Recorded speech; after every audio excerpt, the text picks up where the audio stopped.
রহমতের নবী আমার, আমার মায়ার নবী, ওই নবী তায়েফের ময়দান, তায়েফের ময়দানে আমার নবীরে কত আঘাত করেছে। নবী আমার মনে বড় আশা, নবী মনে বড় আশা নিয়ে তায়েফে গেছে।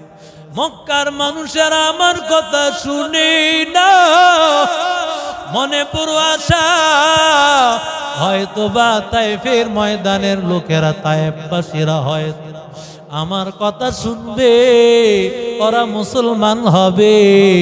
আমার এই লোকগুলো উম্মত হইয়া হাসরের ময়দানে আমার উম্মতের কাতারটা ভারী হবে।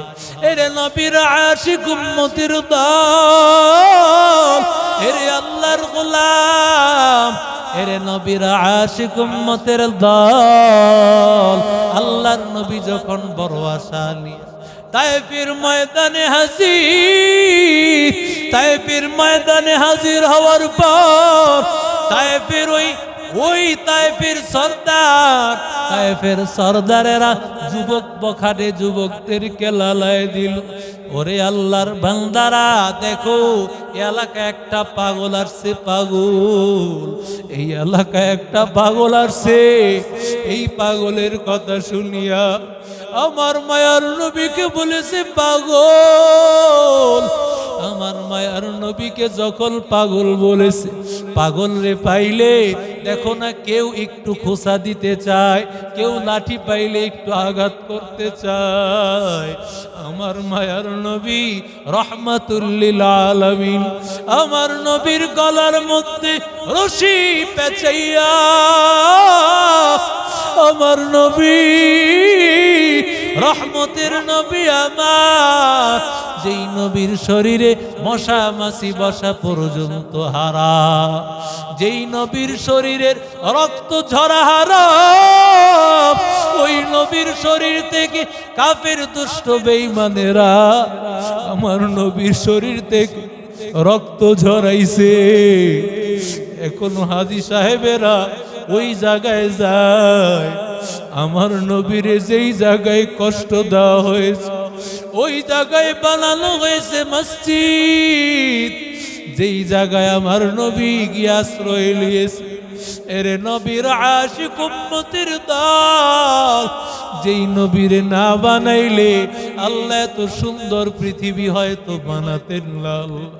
কারণ আমাদের এত দাম নাই আমার নবীর দাম, কারণ আমার নবী রহমতের নবী, আমার নবী দুজাহানের সরদার। ওই নবী আমার, ওই নবী রহমতের নবী, এত কিছু করার পর ফেরেশতারা যখন আসছে, ফেরেশতারা আসার পর নবীরে ডাক দিয়া কয়, ও নবী আমার, আপনি বলেন না গো নবী, বললেই তায়েফের, এই তায়েফের পাহাড় দিয়ে এদেরকে শেষ করে দিব।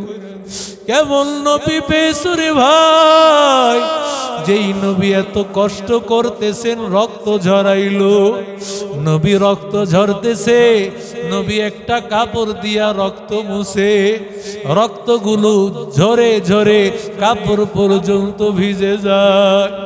আমার মায়ার নবীর এত কষ্ট, এরপরে আমার নবীর কাছে যখন ফেরেশতা আসে, আমি আপনি হইলে বলতাম, যারা আমার এত কষ্ট দিছে সব রে ধ্বংস করে দাও।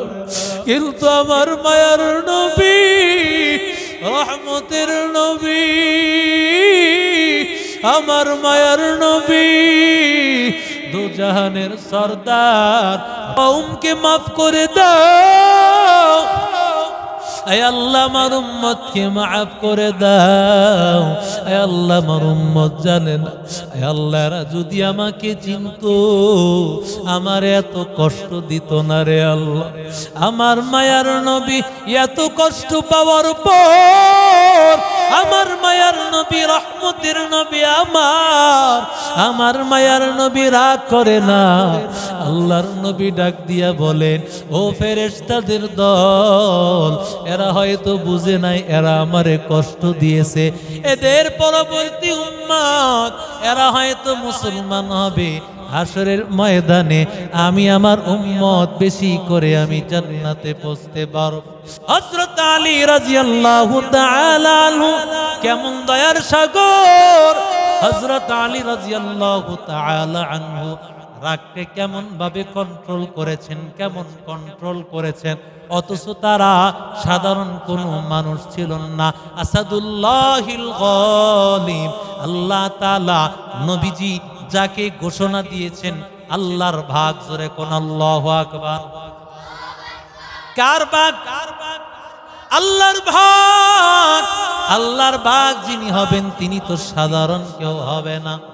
হযরত আলী আল্লাহর ভাগ, এরে নবীর আশিক উম্মতের দল, হযরত আলী রাদিয়াল্লাহু তাআলা আনহু এত বড় রাগী সাহাবী, এত শক্তি যার শরীরে, যিনি একা বিশাল বড় একটা, এই বিশাল বড় একটা, এই বড় লোহার একটা কপাট তিনি ভেঙ্গে ফেলেছেন, যেটা মানুষেরা উঠাইতে পারে না। তিনি একা 40-50 জন যেটা উঠাইতে পারে না, তিনি একা এক হাত দিয়ে তিনি অনেক দূরে সরায় দিয়েছে। কত বাহাদুরি, কত বড় শক্তির মালিক। কিন্তু হযরত আলী রাদিয়াল্লাহু তাআলা আনহু পাওয়ার তো কম না, একদিকে হলেন পয়গম্বরের চাচাতো ভাই, অন্যদিকে 10 জন সাহাবী জান্নাতের সার্টিফিকেট প্রাপ্ত সাহাবীদের একজন, অন্যদিকে নবীজির কন্যা জান্নাতের মহিলাদের সরদারিনী ফাতেমার স্বামী, অন্যদের সাইয়্যিদা শাবাবি আলিল জান্নাহ হাসান হুসাইনের বাবা। এর নবীর আশিক উম্মতের দল, এত পাওয়ারফুল সাহাবী, কিন্তু হযরত আলী রাদিয়াল্লাহু তাআলা আনহু এক আল্লাহর বান্দাকে যুদ্ধের ময়দানে তাকে শুয়ে ফেলেছেন। শুয়ে ফেলার পর আল্লাহর বান্দা এবার তার মুখ থেকে একটা থুতু হযরত আলীর চেহারার মধ্যে মেরেছেন। এই থুতু ফেললে আমরা কি করতাম? কত বড় সাহস, তুই আমারে থুতু ফেলছস, জানোস আমার পাওয়ার কত? আমি এলাকার মেম্বার, আমি এলাকার চেয়ারম্যান, আমি ছাত্রলীগের নেতা, যুব দলের নেতা। এরে আল্লাহর বান্দা হযরত আলী এত পাওয়ারফুল হওয়া সত্ত্বেও হযরত আলী কোনো বাহাদুরি দেখাইলেন না। হযরত আলী দেখলেন এবার নিজের জন্য আঘাত হবে, এতক্ষণ হয়েছে আল্লাহর দ্বীনের জন্য, এখন যদি আঘাত করি তাহলে এটা আল্লাহর দ্বীনের জন্য হবে না, রাগ কন্ট্রোল করার জন্য হবে। হযরত আলী ছেড়ে দিলেন। আল্লাহর বান্দা ডাক দিয়া বলে, ভাই কেন এতক্ষণ আমাকে তুমি মারার জন্য প্রস্তুতি নিয়েছো, এখন তুমি আমারে কেন ছাড়িয়া দিলা? আল্লাহর বান্দা ডাক দিয়া কয়, ও আল্লাহর গোলাম, আমি তোমারে যখন প্রথমে মারতে গিয়েছিলাম এটা আল্লাহর জন্য, কিন্তু যখন তুমি আমারে থুতু মেরেছো তখন আমার রাগ উঠে গেছে, এখন যদি আঘাত করি এটা আমার রাগ দমানোর জন্য হবে, আমি নিজের জন্য কিছু করব না। যা কিছু করব আল্লাহর জন্য, রাগ যদি হয় আল্লাহর জন্য হব। এখন যদি আমি তোমার শরীরে আঘাত করি এটা নিজের জন্য, এটা আল্লাহর জন্য হবে না, নিজের জন্য হবে, এজন্য আমি তোমারে ছেড়ে দিলাম। আল্লাহর বান্দা ডাক দিয়া বলেন, ও আলী, যেই ধর্ম এত সুন্দর শিক্ষা শিখায়, আমি আর দেরি করতে চাই না, আমারে তাড়াতাড়ি কালেমা পড়ায় নাও, লা ইলাহা ইল্লাল্লাহ মুহাম্মাদুর রাসূলুল্লাহ সাল্লাল্লাহু আলাইহি ওয়াসাল্লাম।